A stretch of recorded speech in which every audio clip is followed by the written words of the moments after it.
What I'm about to tell you might be the reason you can't lose that stubborn belly fat no matter how little you eat. There's a hormone running through your body right now that's basically standing guard over every pound of fat you're trying to burn, and almost nobody talks about it the right way. Most people think weight loss is just calories in, calories out. But that's only half the story, and today I'm going to walk you through the other half, the part your body actually listens to.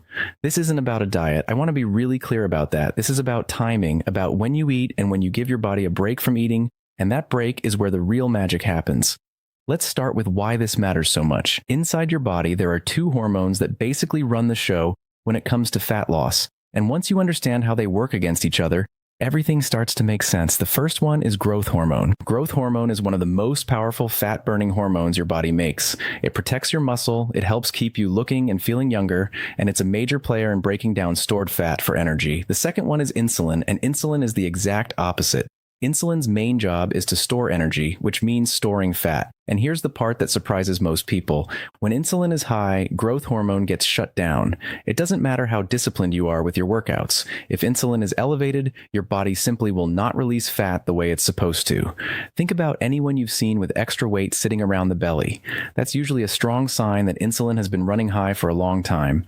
Now here's where it gets interesting, and honestly a little frustrating once you realize it.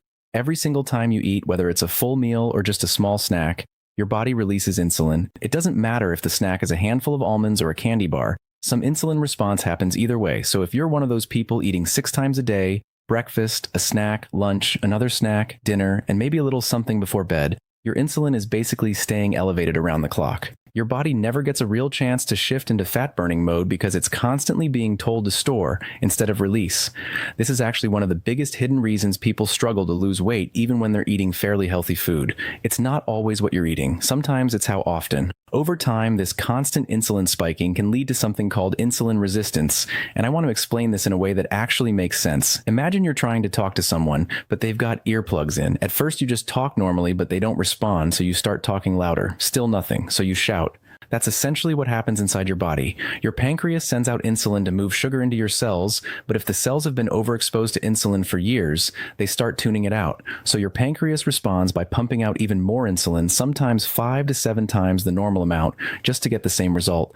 That flood of insulin circulating through your bloodstream is deeply connected to stubborn fat, especially around the midsection, and it's often a warning sign that shows up years before more serious blood sugar problems develop. All right, before I go further, if this is making things click for you, do me a favor and smash that thumbs up, and if you're new here, hit subscribe because I've got a lot more of this straight talk health stuff coming your way, and honestly, your future self will thank you. Okay, back to it. So how do you actually fix this? The good news is your body wants to heal this, and it can, but it works best when you approach it in stages instead of trying to flip a switch overnight.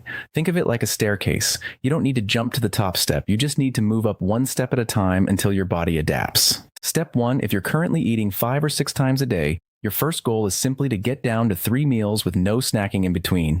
That's it. No snacks, just breakfast, lunch, and dinner. This alone gives your insulin levels regular breaks throughout the day instead of constant spikes. Now I know what you might be thinking. Won't I be starving between meals? That's usually because the meals are too low in healthy fat. When you add more good fats to your meals like avocado, olive oil, or fatty fish, you feel satisfied longer and you're not reaching for something an hour later. Step 2. Once your body has adjusted to 3 meals with no snacking, and this might take a couple of weeks, you can move toward what's called a 16-8 pattern. That means an eating window of 8 hours and a fasting window of 16 hours. So let's say you finish dinner at 6 in the evening. Instead of eating breakfast right when you wake up, you'd wait until around 10 the next morning to eat your first meal.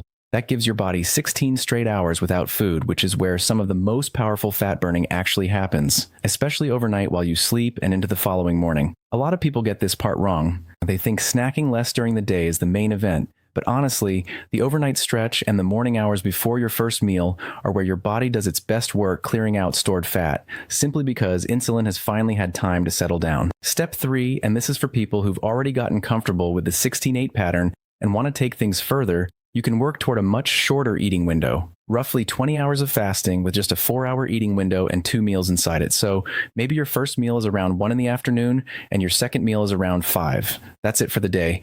I know that sounds intense if you're coming from 6 meals a day, and that's exactly why you don't jump straight here.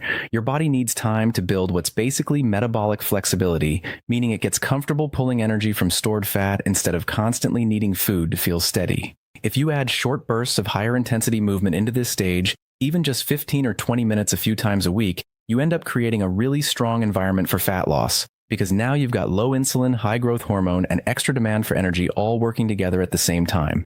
While we're on the subject, let me run through a few common mistakes I see people make when they're just getting started, because avoiding these can save you weeks of frustration. Mistake number 1, jumping straight to the longest fasting window because they saw someone online doing it and figured faster results meant going all in immediately. That usually backfires, leads to intense cravings, and often ends with someone quitting the whole approach within a week because it felt miserable. Mistake number 2, treating the eating window like a free-for-all just because there's technically a fast happening. Fasting isn't a magic eraser for the quality of what you eat during your window. If those meals are mostly processed food and sugar, you're leaving a lot of the benefit on the table. The food quality still matters. It just matters within a smaller window now. Mistake number 3, giving up after a rough first few days.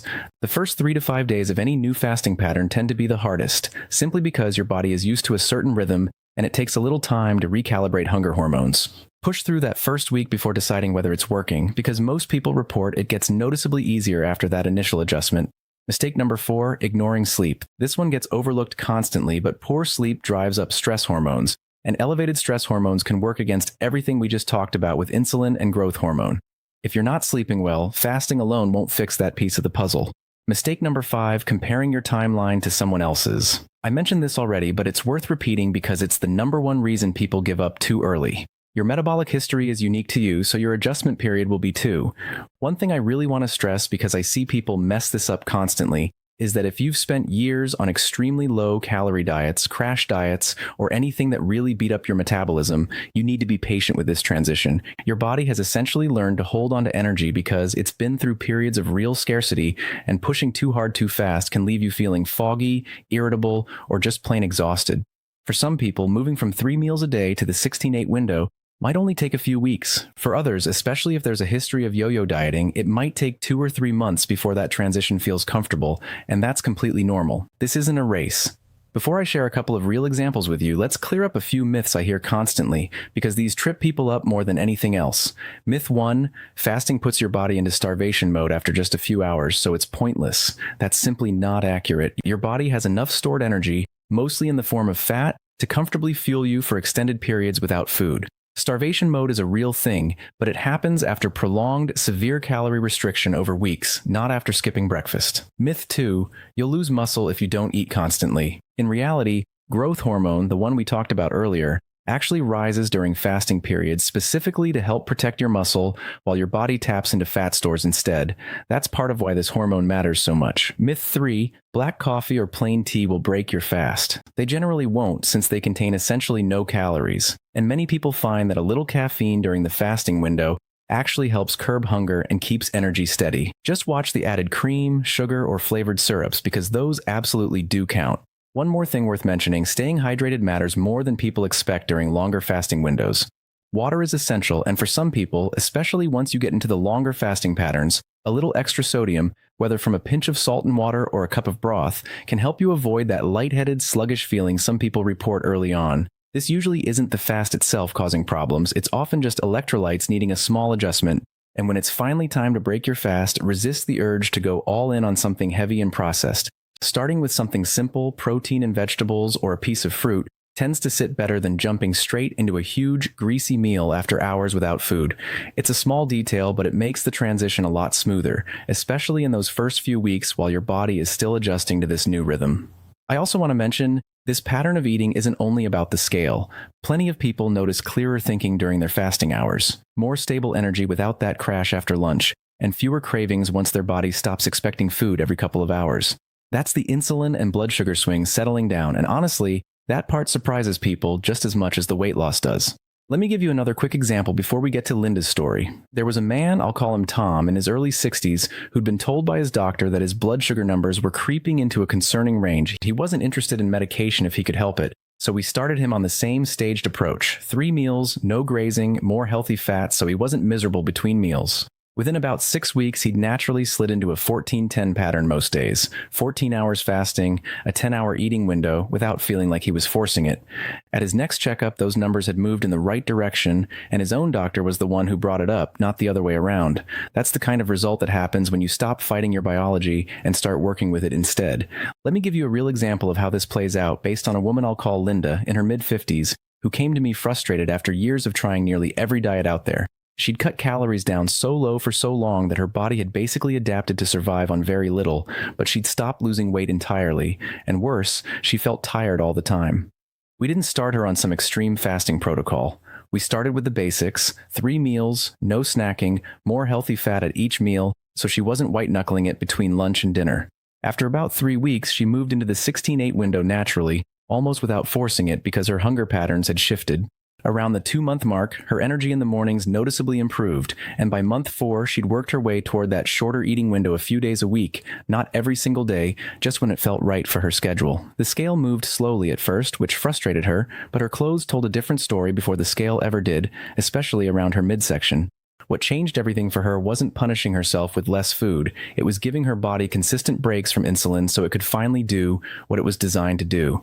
I share that story because I think a lot of people picture fasting as some extreme all-or-nothing thing, when really it's a gradual shift, and everybody's timeline looks a little different depending on where they're starting from.